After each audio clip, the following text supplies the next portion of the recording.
this was a little bit fast, the switch, so now you Oh, lovely. Thank you very much indeed.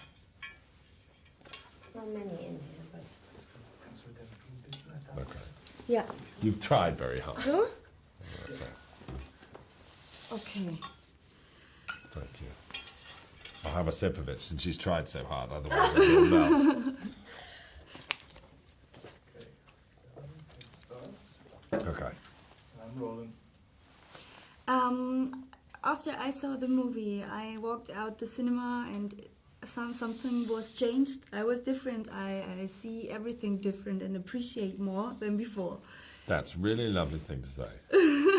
Was this the idea behind the movie? Well, I think in a way it was. I was having a conversation with a friend and we were talking about what we'd like, what would make a perfect day. And we realized we were in the middle of a perfect day, but we didn't realize it. We were having lunch with each other. I was going to have dinner with my girlfriend. I was taking my kids to school. But then you worry about life so much that you don't notice.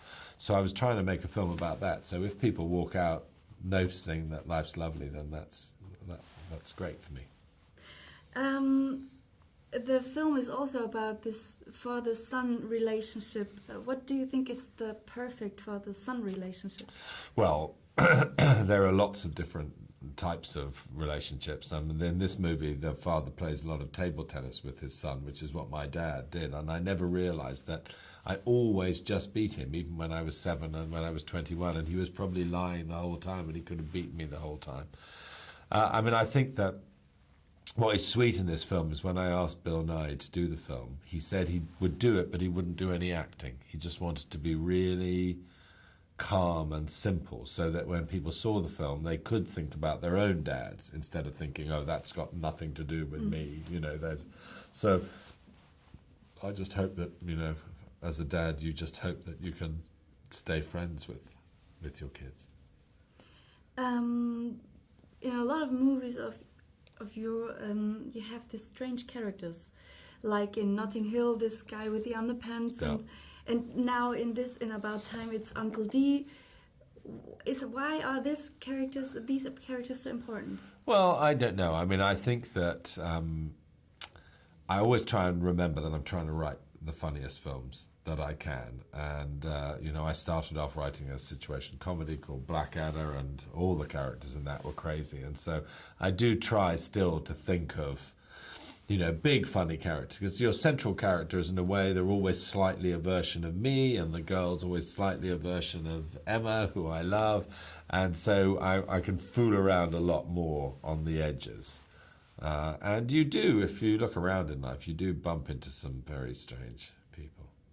I forgot the question. I heard about the story about this Bernard character. You always have something called Bernard in a movie. Is that true? But I didn't find the person in About Time. Well, no. In About Time, when they're in the restaurant, he says that his mother should be called Bernard. It's a silly joke. Everybody has a name they think is funny. You've probably got a funny name. Is Basil's a funny name, or Kevin's a funny name? Bernard is my funny name. So I try and put it in things. There's no story behind this? I don't think there really is. There's no doubt that I did have a girlfriend whose boyfriend was called Bernard, but I don't think I've put the Bernards in as revenge. I think that's coincidence. You worked already with Bill Nye, so why did you took him for this role?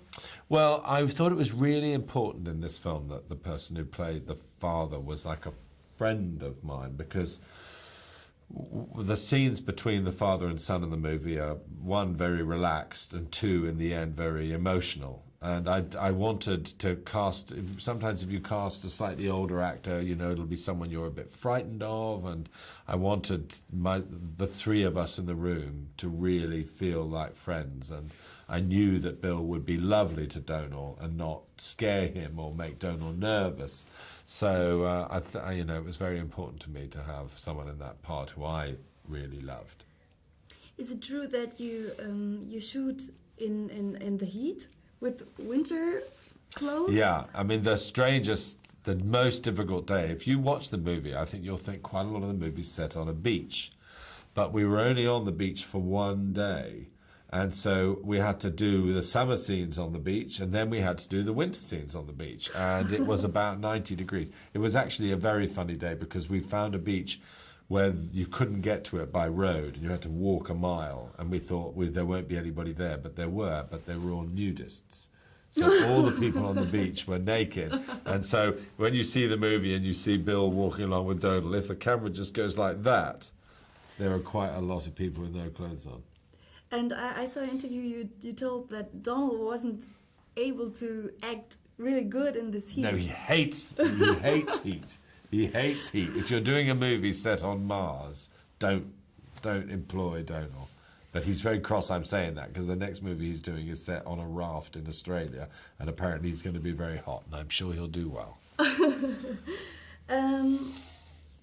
Why did you choose to make not only a funny movie, it's also a sad movie? Well, I think, your life changes, and I always try and go for as many jokes, and there are some cheap, nice jokes, I hope, in this movie. But since I wrote Love Actually, I've lost 3 of the 6 members of the family that I started with. So it's on your mind, and if you're writing a film about the things that you're thinking about, then sadness is also, part of it. And the aim is to try and, get a mixture and maybe get a movie that people laugh at and enjoy, but really, think reflect some of their experience too. Okay, thank you very much for this interview. Not at all. Very lovely to meet you. Is it possible